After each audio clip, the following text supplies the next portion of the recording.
I'm not gonna lie, I get lazy, and I'm all about shortcuts.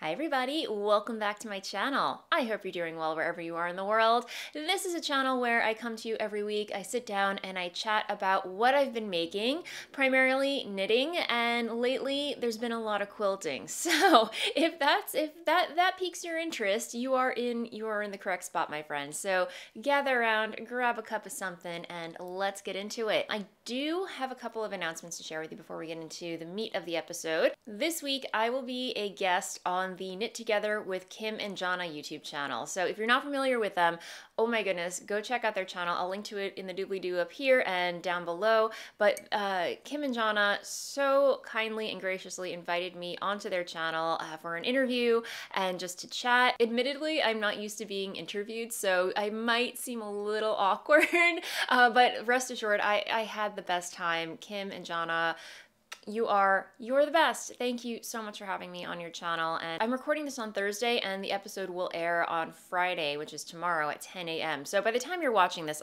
it's probably Saturday and it's already up and running on the YouTube. So I will link to, or you can watch it down below and up here as well. It was such a fun time and I can't thank Kim and Jonna enough for having me on their channel.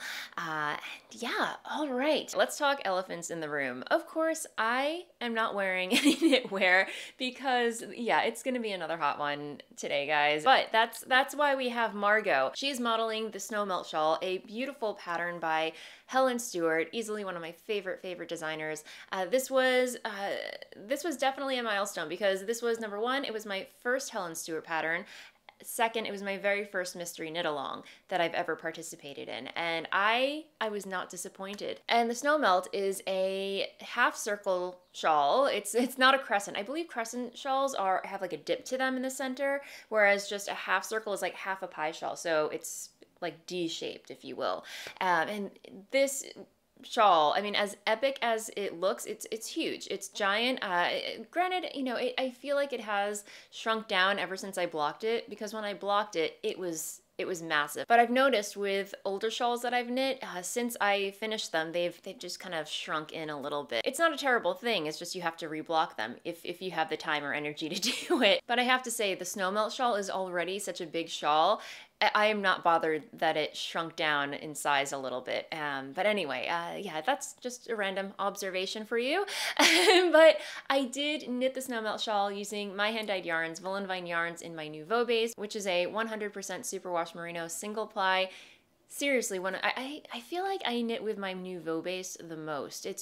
I just love it. There's something so versatile about it. It's soft and yeah, I just love single ply fingering weight yarn. And the colorways that I used to knit my Snowmelt shawl, number one, I used Poe, which is a very light gray with purplish undertones, and then an old colorway that I haven't dyed in eons, Moonburn, inspired by the Addams Family. Oh, now on top of everything, I've got myself a severe moonburn. Worked that into one of my colorway names, and then the other colorway, this really beautiful peach colorway, was a one-off. It was a Strange Brew, one-of-a-kind colorway that I don't dye anymore.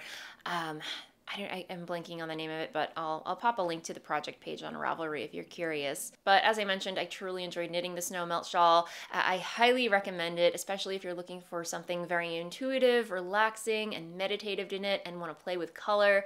It just ticks all the boxes when it comes to that. As for works in progress, let's talk some knitting. Although I don't really have that much knitting to show for this week because I did set aside my Fiola pullover, a pattern by Isabel Kramer, just because that knit along, the Dingley Dell knit along hosted by Kim and Jonna, that is going on until April 31st. So I'm putting that on hiatus for just a little bit, just so I can focus on getting some other things off the needles in the meantime.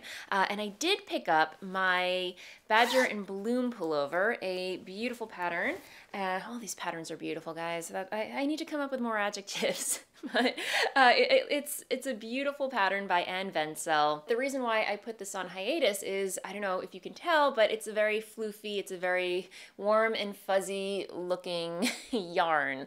And because we were going to the beach for vacation, this type of project really wouldn't work on the beach, if you can imagine. So I let this one sit at home. Truth be told, I nearly forgot about it. I mean, can you blame me? Because I have a lot of projects on the go at the moment. It's ridiculous. And this is probably why I want to avoid casting on all the things and having too many projects on the go, because you eventually lose track of what you're working on. But anyway, I saw the project bag sitting on my shelf and I'm like, what's in that bag again? I zipped it open. I'm like, oh yes, the Badger in Bloom. I should probably put a dent in that. So that's what I've been working on for since yesterday. I picked it up and put a couple of inches into the body. So yay, glad to have this back on the table again. And the yarn is beautiful, beautiful yarn by, let me see, Sandnes Garn in their cost base, which is 62% baby alpaca, 9% wool, and 29% nylon. And it is heavenly, my friends. And I should mention that the yarn is also bulky weight, and I'm using US size 10 needles, which are 6mm.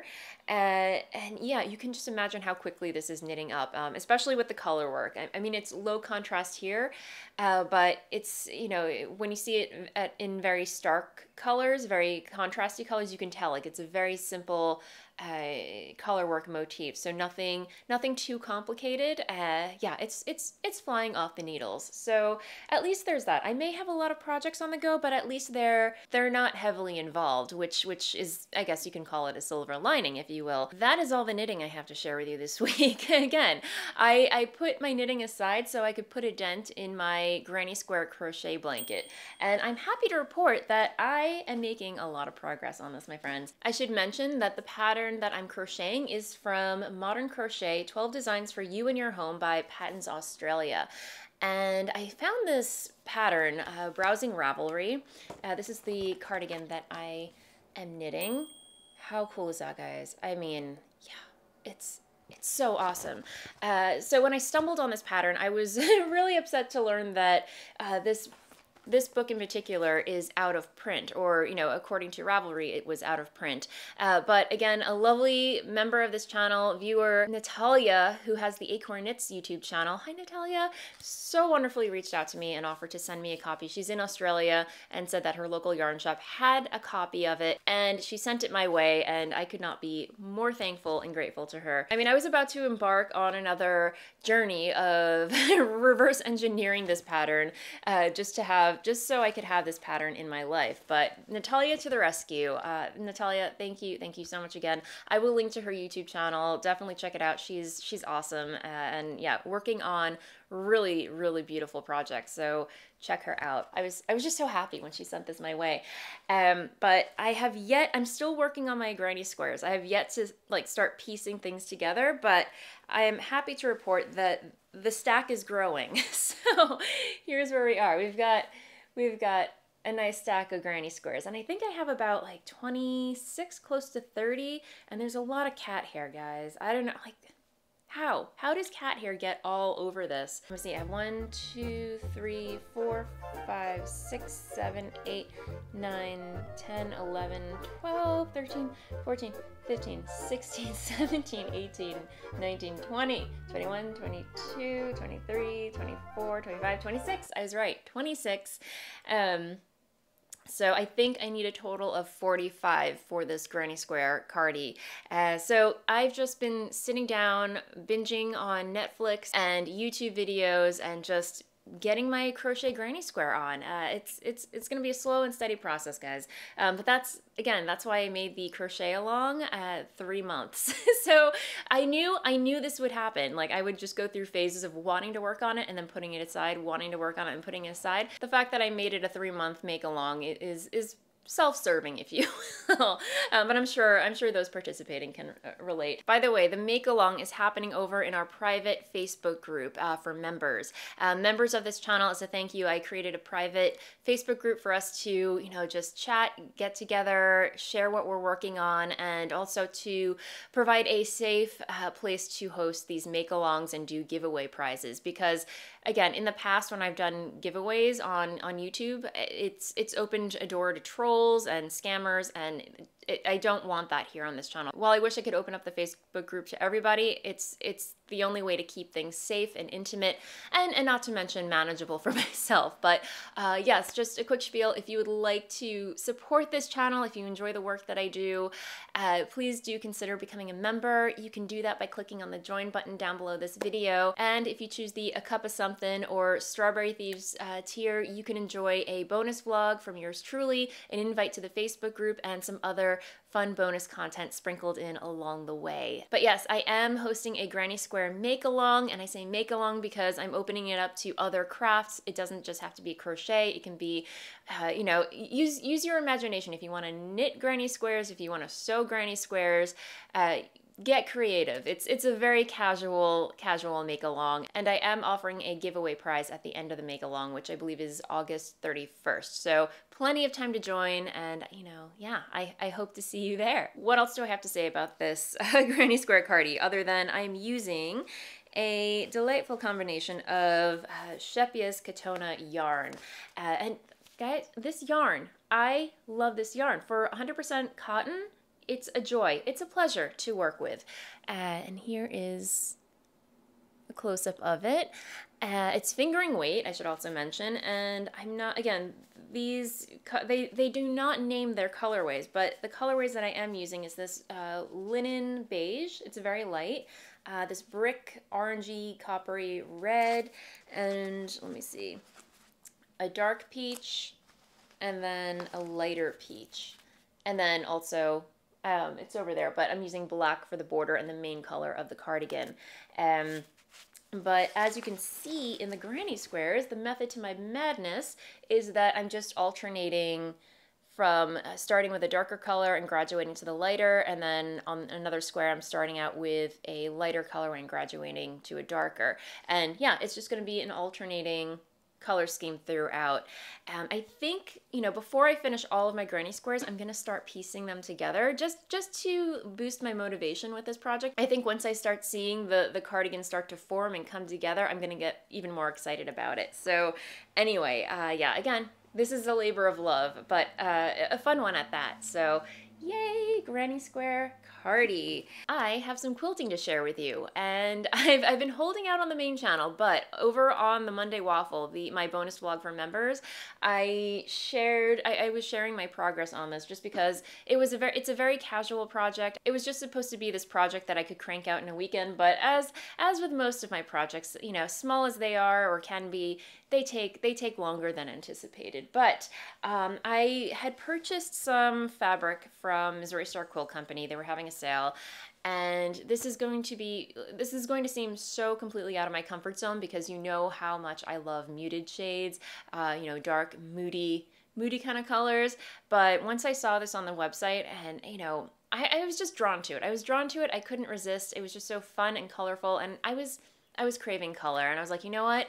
Let's make a small project out of this just to get it out of my system. And that's indeed what this project turned out to be, because it is very loud. The colors are a little too colorful for my taste, but it was so fun just to dip into that world of bright and bold and crazy, if you will. And the fabric in question was a charm pack by Anna Maria Horner in her Love You Always, I believe that's what it's called, the collection. Just really, really funky, bright and bold shades of, you know, flowers and pixelated things and ferns and roses. And I needed a project to go along with it, so I continued browsing Missouri Star's website and stumbled on the Baby Kisses quilt, which is as the name suggests, it's a baby quilt. There is no baby in particular that I was going to make this for. I just wanted something quick, instantly gratifying, and easy and fun, and I feel like this pattern ticked all of those boxes. So this pattern called for 2 charm packs of the Anna Maria Horner prints and a contrasting color. And my friends, I'm almost done with it. I'm almost done with the quilt top, but I have 4 quadrants. So here's one. How cool is that? I mean, it's really funky. I mean, even though it's wild, I think a member said that, you know, even though they are crazy wild prints and colors, there is an aspect of moodiness to Anna Maria Horner's prints, if you will. Let me see if I can explain this, but this block is made up of 16 mini blocks, and all they are, if you can see really closely, here's what these blocks look like close up. So they're all the same block. All the same block, 16, and they're just sewn together in different directions. The only different ones are these center 4. If you can see, they have like an extra contrasting triangle to create a different type of shape, but for the most part, it's all the same block, just sewn together in different directions to create this really interesting print. So the pattern says to make 4 of these squares. So here's one, here's another. I mean, this one's seriously moody. This might be my favorite because it's so dark and moody. But here's another. And then here is another. And then here's another. So I'm going to sew all 4 of those together to create one big square. I did actually make a 5th one, and I realized it's a little too pink for my liking. This is a little too pink and cutesy, so this one will not be going into the quilt. I think I'm gonna make, you know, something. I can definitely make something smaller with this, like a mini tiny quilt of some kind, or like a giant pot holder or table runner or placemat, if you will. No idea. Not my flavor. So gonna leave that one out. The only thing I have to do is add some sashing to kind of separate the squares. So if you're not familiar what sashing is, it's like, you know how a quilt has a border? Sometimes you can incorporate mini borders within the quilt. So they kind of like frame out blocks, and I believe they call that sashing. So for this quilt, I also purchased 2 charm packs of the contrasting fabric. Charm packs are a pack of 5-inch squares, but when it comes to sashing, I have some left over, but it would require me to cut those 5-inch squares into strips and then sew all those little tiny rectangles together to create the sashing, and that's a lot of work. Am I right? Am I right? Yeah. Not here for all that work. Honestly, I'm not gonna lie, I get lazy, and I'm all about shortcuts. So I did take to the internet again and purchased the same contrasting fabric except by the yard. So all I have to do is cut strips in one fell swoop, and you know, Bob's your uncle.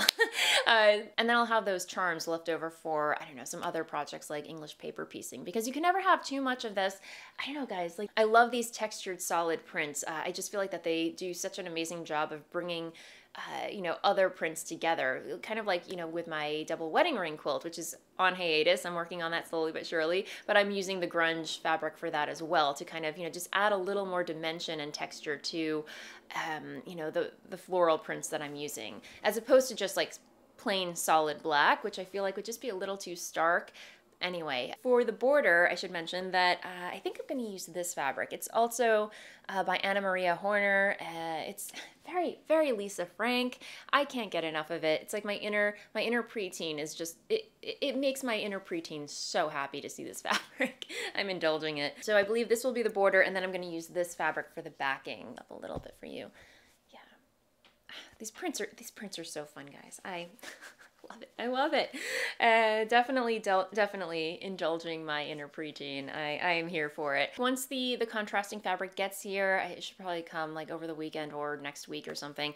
Once that gets here, I'm gonna be done with this project super fast. As far as quilting, I believe it's small enough. Again, it's a baby quilt. I believe it's gonna measure out to be about 52 by 52 inches. I'll pop it in the down bar right here. It's small enough where I don't think it's worth sending out to be quilted, but anyway, we'll cross that bridge when we get to it. But the quilt top should be done within the next week or so. So anyway, very, very excited to share that with you. Yeah, and I believe I believe that is all the creative content that I have to share with you, my friends. So I will leave things there. Thank you so much, as always, for hanging out with me. If you're new here and you haven't already, consider liking and subscribing down below. I'm putting up videos for your viewing pleasure every week. And until the next one, have an amazing weekend, and I'll see you next time. Bye.